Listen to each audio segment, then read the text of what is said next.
الحمد للہ رب العالمین والصلاة والسلام علی سید الانبیاء والمرسلین اما بعد فاعوذ باللہ من الشیطان الرجیم بسم اللہ الرحمن الرحیم.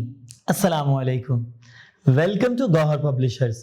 Our slogan is redefining the geography of education through digital resources for conceptual learning. میں ہوں فیصل شہزاد خان. گوہر اسلامیات بک 4 کے اس ویڈیو لیکچر میں آپ سب کو خوش آمدید. پیارے بچوں کیسے ہیں؟ امید ہے سب مزے میں ہوں گے. جی ہاں، ہماری کتاب کا باب دوم جس کا عنوان ہے ایمانیات و عبادات، اس کا دوسرا حصہ یعنی عبادات، اس کے 3 اسباق ہیں. آج ہم پہلا سبق پڑھنے لگے ہیں. اس سبق کا نام ہے روزہ.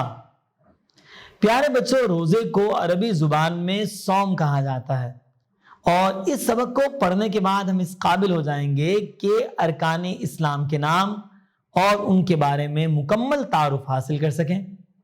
ساتھ ہی ساتھ روزے کے معنی و مفہوم کو جان لیں، روزے کی فرضیت، اہمیت اور فضیلت کو جان لیں. رمضان المبارک کے مہینے میں روزے رکھے جاتے ہیں.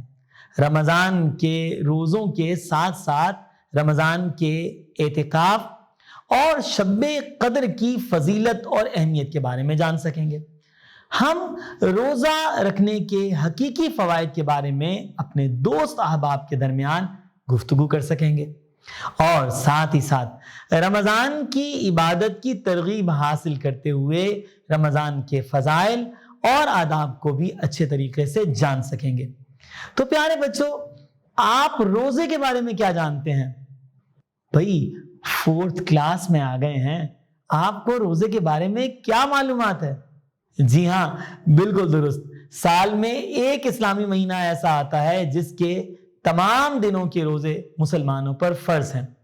ہر عاقل بالغ مسلمان پر رمضان کے روزے فرض ہیں. اور کیا ہوتا ہے؟ سحری ہوتی ہے، افطاری ہوتی ہے. عام دنوں میں ہم کیا کرتے ہیں؟ صبح کے وقت سوئے ہوتے ہیں، لیکن جب رمضان کا مہینہ آتا ہے تو سحری کے وقت یعنی فجر سے پہلے رونق لگی ہوتی ہے. سارے گھر میں رونق، مساجد میں رونق، مساجد کے اندر نمازیوں کی بہاریں آئی ہوتی ہیں. اور پھر کتنا مزہ آتا ہے افطاری کے وقت کہ بے شمار نعمتیں دسترخوان پر چنی ہوتی ہیں اور ہم ان نعمتوں سے لطف اندوز ہو رہے ہوتے ہیں. یہ رمضان کی برکتیں، رمضان کی رونقیں. تو آئیے چلتے ہیں رمضان کے بارے میں اور رمضان کے روزے کے بارے میں جانتے ہیں. پیارے بچوں، توحید و رسالت پر ایمان رکھنا، نماز قائم کرنا، زکوٰۃ ادا کرنا، رمضان المبارک کے روزے رکھنا اور استطاعت ہونے کی صورت میں بیت اللہ کا حج کرنا ارکان اسلام ہے. روزہ اسلام کا بنیادی رکن ہے. عربی زبان میں روزے کو صوم کہتے ہیں. صوم کے لفظی معنی ہے رک جانا. شریعت میں عبادت کی نیت سے صبح صادق سے غروب آفتاب تک کھانے پینے اور دوسری خواہشات سے رک جانے کا نام روزہ ہے. اللہ تعالیٰ نے روزے کو ہر زمانے میں لازم رکھا. ہر مسلمان عاقل و بالغ اور صحت مند مرد و عورت پر رمضان المبارک کے روزے فرض ہیں. شعبان سن 2 ہجری میں مسلمانوں پر روزے فرض ہوئے. جی ہاں، اس کو اچھے طریقے سے نوٹ کر لینا ہے، زبانی یاد کر لینا ہے کہ سن 2 ہجری یا سن 2 ہجری میں مسلمانوں پر روزے فرض ہوئے. روزے کی فضیلت و اہمیت دوسری عبادات کے مقابلے میں کئی گنا زیادہ ہے. انسان کے ہر نیک کام کا بدلہ 10 گنا سے 700 گنا تک دیا جاتا ہے، جبکہ روزے کا اجر خود اللہ تعالی عطا کرے گا. حدیث قدسی میں ہے، اللہ تعالی فرماتا ہے روزہ خاص میرے لیے ہے اور میں ہی اس کی جزا دوں گا. سنن ابن ماجہ حدیث نمبر 3823. پیارے بچوں، کیا آپ جانتے ہیں کہ حدیث قدسی کیا ہوتی ہے؟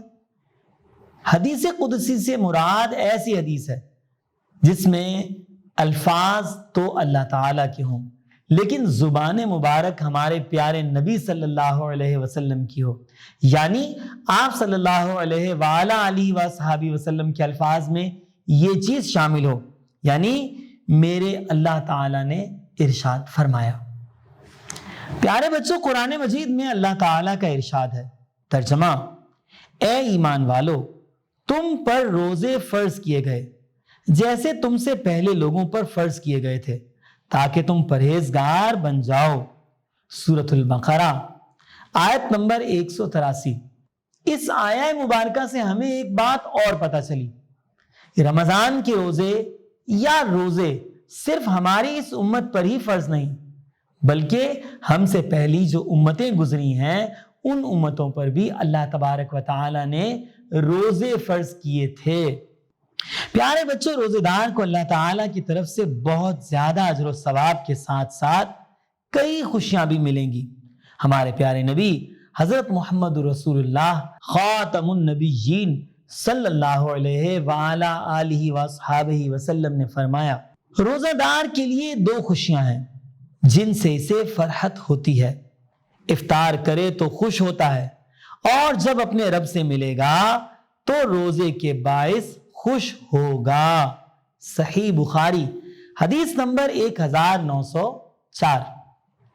روزے کے لیے نیت شرط ہے۔ روزہ رکھنے کے لیے سحری کھانا سنت ہے۔ سحری کا آخری وقت طلوع فجر سے پہلے تک ہے، غروب آفتاب کے فوراً بعد افطاری کا وقت ہے۔ بلا وجہ روزہ نہ رکھنا بہت بڑا گناہ ہے۔ اگر بیماری یا سفر کی وجہ سے روزہ نہ رکھا جا سکے تو رمضان کے مہینے کے بعد اس کی قضا کرنا ضروری ہے۔ پیارے بچوں، روزے کا مقصد تقویٰ و پرہیزگاری کا حصول ہے۔ روزے میں خواہشات پر قابو پانے کی مشق ہوتی ہے۔ خواہشات پر قابو پانا وہ بنیادی چیز ہے جس کے ذریعے آدمی گناہوں سے باز رہتا ہے۔ روزے کے بے شمار فوائد ہیں، جن میں سے چند یہ ہیں: اللہ تعالیٰ کی رضا حاصل ہوتی ہے اور بہت زیادہ اجر ملتا ہے۔ روزہ انسان میں پرہیزگاری پیدا کرتا ہے۔ روزے سے دل میں ہمدردی اور خیر خواہی کے جذبات پیدا ہوتے ہیں۔ روزہ دار کی دعا قبول ہوتی ہے۔ روزے سے غریبوں کی مدد کا احساس پیدا ہوتا ہے۔ پیارے بچوں، کیا آپ جانتے ہیں کہ مسلمان رمضان المبارک میں نماز تراویح میں مکمل قرآن مجید پڑھنے اور سننے کا اہتمام کرتے ہیں؟ جی ہاں، رمضان المبارک بڑی برکتوں اور رحمتوں والا مہینہ ہے۔ رمضان کا مہینہ شروع ہوتے ہی جنت کے دروازے کھول دیے جاتے ہیں اور جہنم کے دروازے بند کر دیے جاتے ہیں۔ اس مبارک مہینے میں نفل کا ثواب فرض کے برابر اور فرض کا ثواب 70 فرضوں کے برابر کر دیا جاتا ہے۔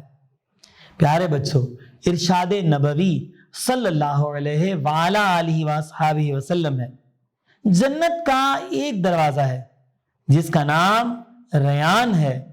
قیامت کے دن اس دروازے سے صرف روزہ دار ہی جنت میں داخل ہوں گے۔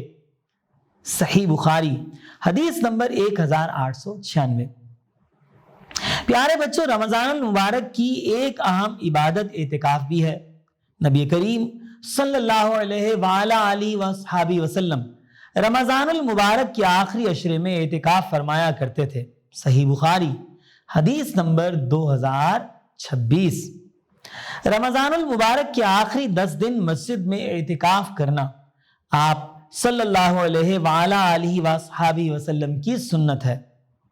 رمضان المبارک میں ایک رات ایسی ہے جسے شب قدر کہتے ہیں۔ یہ رات 1000 مہینوں سے بہتر ہے۔ شب قدر رمضان المبارک کے آخری عشرے کی طاق راتوں میں ہوتی ہے۔ اس رات عبادت کرنے والوں پر فرشتے خصوصی رحمت نازل فرماتے ہیں۔ یہ رات بہت ہی خیر و برکت والی ہے۔ ہمیں بھی چاہیے کہ رمضان المبارک کے روزے رکھیں، اس کا بے حد احترام کریں، اس میں زیادہ سے زیادہ عبادت کریں، اللہ تعالیٰ سے اپنے گناہوں کی معافی مانگیں۔ پیارے بچوں، مزید جانیے آخری عشرے کی طاق راتیں یہ ہیں: 21ویں، 23ویں، 25ویں، 27ویں اور 29ویں۔ جی پیارے بچوں، آج کے اس سبق میں ہم نے کیا سیکھا؟ روزے کا مطلب و مفہوم سیکھا، روزے کو عربی زبان میں کیا کہتے ہیں یہ سیکھا، ساتھ ہی ساتھ ہم نے یہ سیکھا کہ رمضان کے روزے فرض ہیں جیسا کہ پچھلی امتوں پر فرض کیے گئے تھے، اور ہم نے اس سبق کو پڑھنے کے بعد یہ بھی سیکھا کہ روزہ دار کو کتنی خوشیاں ملتی ہیں روزہ افطار کرنے کے وقت، اور انشاءاللہ جب وہ جنت میں اللہ تبارک و تعالیٰ سے ملاقات کرے گا تو اس وقت بھی اس کو انتہائی خوشی نصیب ہوگی۔ پیارے بچوں، رمضان المبارک کے روزے رکھنے کے ساتھ ساتھ رمضان کی 2 اور عظیم عبادتوں کے بارے میں بھی ہمیں معلومات حاصل ہوئیں۔ پہلی عبادت رمضان کی راتوں میں نماز تراویح ادا کرنا اور مکمل قرآن مجید 27 یا 28 دنوں میں مکمل کر لینا، اور ساتھ ہی ساتھ رمضان کے آخری عشرے یعنی آخری 10 دنوں کے اعتکاف کے بارے میں بھی پتہ چلا۔ ہمارے پیارے نبی صلی اللہ علیہ وسلم کی بڑی حسین اور عظیم سنت ہے اعتکاف کرنا۔ ہمیں بھی چاہیے کہ زندگی میں کم از کم ایک مرتبہ اپنے پیارے نبی صلی اللہ علیہ وسلم کی سنت کی ادائیگی کی نیت سے مسجد میں اعتکاف ضرور کریں، لیکن اس کے لیے والدین کی اجازت بہت ضروری ہے۔